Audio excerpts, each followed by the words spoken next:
Imagine that you have a magical kitchen in your home. In that magical kitchen, you can have any food you want from any place in the world in any quantity. You never worry about what to eat. Whatever you wish for, you can have at your table. You are generous with your food, and your house is always full of people who come to eat the food from your magical kitchen. Then one day someone knocks at your door, and it's a person with a pizza. You open the door, and the person looks at you and says, "Hey, do you see this pizza? I'll give you this pizza if you let me control your life. You are never going to starve because I can bring pizza every day. You just have to be good to me." Can you imagine your reaction? In your kitchen, you can have the same pizza, even better. Yet this person comes to you and offers you food if you just do whatever he wants you to do. You are going to laugh and say, "No, thank you. I have plenty of food.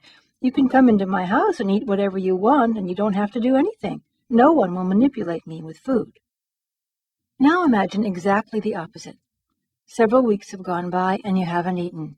You are starving and you have no money to buy food. The person comes with a pizza and says, "Hey, there's food here. You can have this food if you just do what I want you to do." You can smell the food and you are starving. You decide to accept the food and do whatever that person asks of you.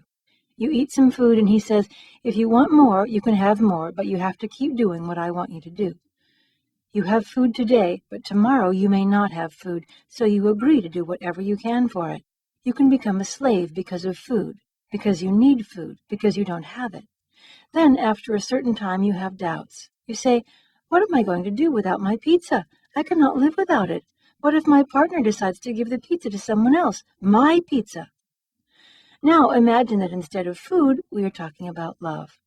You have an abundance of love in your heart. You have love not just for yourself, but for the whole world. You love so much that you don't need anyone's love. You share your love without condition, and someone knocks on your door and says, "Hey, I have love for you here. You can have my love if you just do whatever I want you to do." When you are full of love, what is going to be your reaction? You will laugh and say, "Thank you, but I don't need your love. I have the same love here in my heart, even bigger and better, and I share my love without condition." But if you're starving for love and you taste that love, you're going to do whatever you can for love. You can even be so needy that you give your whole soul just for a little attention. Your heart is like that magical kitchen. If you open your heart, you already have all the love you need. There's no need to go around the world begging for love. "Please, someone love me. I'm so lonely. I need someone to love me to prove that I'm worthy of love." We have love right here inside us, but we don't see this love. Can you see the drama humans create when they believe they don't have love? They are starving for love, and when they taste a little love from someone else, they become needy and obsessive about that love.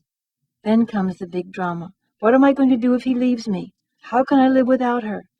They cannot live without the provider, the one who provides them with the everyday doses.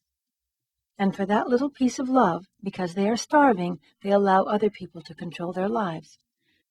They let others tell them what to do, what not to do, how to dress, how to behave, what to believe. "I love you if you behave in this way. I love you if you let me control your life. I love you only if you are good to me. If not, then forget it."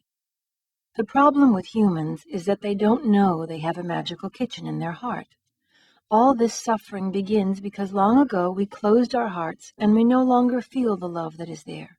At some point in our life, we became afraid to love because we believed love isn't fair. Love hurts. We tried to be good enough for someone else. We tried to be accepted by someone else, and we failed.